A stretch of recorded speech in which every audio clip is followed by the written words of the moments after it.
नमस्कार। ब्रेक के बाद आप सभी का बहुत स्वागत है और ब्रेक के बाद सबसे पहले बात कर लेते हैं लखनऊ की। धर्मांतरण कराने के मामले में सुनवाई है आज। 16 दोषियों को आज सजा सुनाई जाएगी। लालच देकर धर्मांतरण कराने के यानी कि दोषी पाए गए हैं कि लालच देकर ये दूसरों का धर्मांतरण कराते थे। एटीएस के विशेष न्यायाधीश ने दोषियों को जेल से तलब किया है। ये बड़ी जानकारी आपको दे दें, एटीएस ने 17 आरोपियों के खिलाफ चार्जशीट जो है वो दायर की थी और इसी के साथ ही 20 जून 2021 को ये जो चार्जशीट है वो दाखिल की गई थी। तो एटीएस ने 17 आरोपियों के खिलाफ चार्जशीट दाखिल की है। 20 जून 2021 को ये चार्जशीट जो है वो दाखिल की गई थी। तो ये बड़ी जानकारी आपको दे दें लखनऊ से, ये बड़ी खबर। धर्मांतरण कराने के मामले में आज सुनवाई है और ये काफी ज्यादा महत्वपूर्ण मानी जा रही है सुनवाई।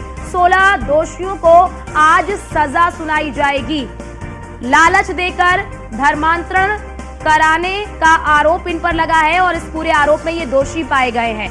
एटीएस के विशेष न्यायाधीश ने दोषियों को जेल जो है वो भेज दिया और उसके बाद आज जो है तलब भी किया गया है। एटीएस ने 17 आरोपियों के खिलाफ जो चार्जशीट है वो दाखिल की थी और ये जो समय है वो 20 जून 2021 का समय है जब ये चार्जशीट दाखिल की गई थी। तो यहाँ पर आज ये काफी ज्यादा महत्वपूर्ण जो है सुनवाई होने वाली है क्योंकि इन दोषियों को सजा सुनाई जाएगी। अब देखने वाली ये बात होगी कि सजा जो है वो किस तरह की होने वाली है क्योंकि धर्मांतरण को लेकर कड़े कानून बनाए गए हैं। उत्तर प्रदेश में भी आप देख रहे होंगे कि धर्मांतरण को लेकर कड़े कानून हैं और ऐसे में अगर कोई भी धर्मांतरण कराता है तो उसके खिलाफ सख्त कार्रवाई होती है। ऐसे में एटीएस ने 17 आरोपियों के खिलाफ जो चार्जशीट है वो दाखिल की थी और अब इस पूरे मामले पर आज फैसला होना है यानी कि सजा सुनाई जानी है।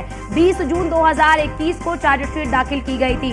धर्मांतरण कराने के मामले में आज ये महत्वपूर्ण सुनवाई है। 16 दोषियों को आज सजा सुनाई जाएगी। अब यहाँ पर नजरें इसी पर टिकी होंगी कि इन 16 दोषियों को सजा जो है वो किस प्रकार की मिलेगी। क्या, क्योंकि इसके लिए पूरा एक प्रावधान है कि अगर धर्मांतरण कराते हैं तो उसके लिए कड़े कानून बनाए गए हैं। तो अब ऐसे में उन कानूनों के तहत ही इन दोषियों को आज सजा सुनाई जाएगी। एटीएस ने 17 आरोपियों के खिलाफ जो चार्जशीट है उस चार्जशीट को दाखिल किया था 20 जून 2021 को और अब इस पूरे मामले में जो सुनवाई है वो तो हो चुकी है और ये सभी जो आरोपी हैं वो दोषी पाए गए हैं। दोषी होने के बाद अब उन्हें आज सजा सुनाई जाएगी।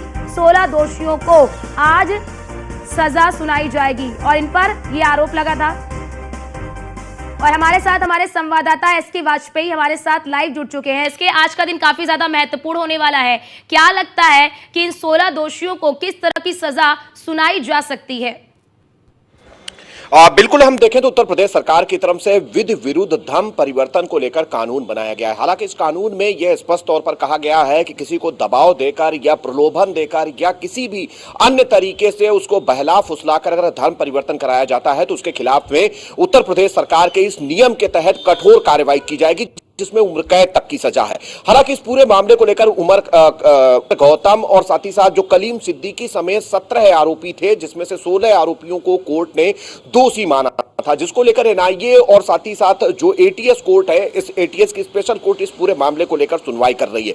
मामला 20 जून 2021 का है जब इस पूरे मामले को लेकर प्रदेश एटीएस की तरफ से ये कार्रवाई करते हुए उत्तर प्रदेश के अलग अलग जिलों से अलग अलग मामलों में इन लोगों को गिरफ्तार किया गया था। हालांकि इन पर अलग अलग गंभीर आरोप थे, जहां एक तरफ मुंह बधिर बच्चों को गायब करने के साथ उनका धर्मांतरण कराने, प्रलोभन देने, मदरसे में पढ़ने वाले बच्चों को जो कि गैर एक धर्म से आते थे उन बच्चों को दूसरे धर्म में प्रलोभन या दबाव के जरिए या किसी तरीके से बहला फुसला कर उनका धर्म परिवर्तन कराने का मामला निकलकर सामने आया था।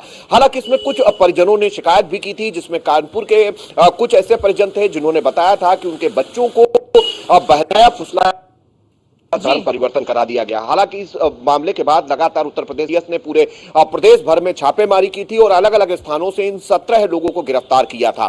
हालांकि अब दोषी करार होने के बाद चूंकि इनके ऊपर करीब दर्जन भर अलग अलग गंभीर धाराएं जिसमें धर्म परिवर्तन कराना, साजिश रचना, साथ ही साथ जो विभिन्न लोग हैं उनको प्रलोभन देना और उनको दूसरे धर्म के बारे में गलत तरीके से चीजें बताना जैसे धाराएं हैं जिन पर इन पर मुकदमा दर्ज हुआ है। हालांकि आज एनआईए और जो एटीएस की स्पेशल कोर्ट है इस पूरे मामले की सुनवाई करेगी। सुनवाई करने के बाद उम्मीद है कि आज इन आरोपियों को सजा सुनाई जा सकती है।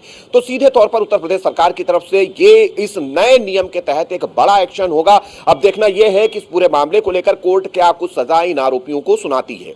और जरा इसके ये बताइए कि कितने बजे जो है ये सुनवाई होनी है और क्या इस तरह की सजा से, इस तरह से क्योंकि कड़े कानून भी बनाए गए हैं, क्या लगता है कि सजा सुनाए जाने के बाद क्या लगता है आपको कि क्या धर्मांतरण पर रोक लग पाएगी? क्योंकि हम लगातार देखते हैं कि आए दिन कहीं ना कहीं से धर्मांतरण की खबरें निकलकर सामने आती ही रहती हैं। बहला फुसलाकर या फिर जबरन धर्मांतरण के मामले आए दिन सामने आते रहते हैं।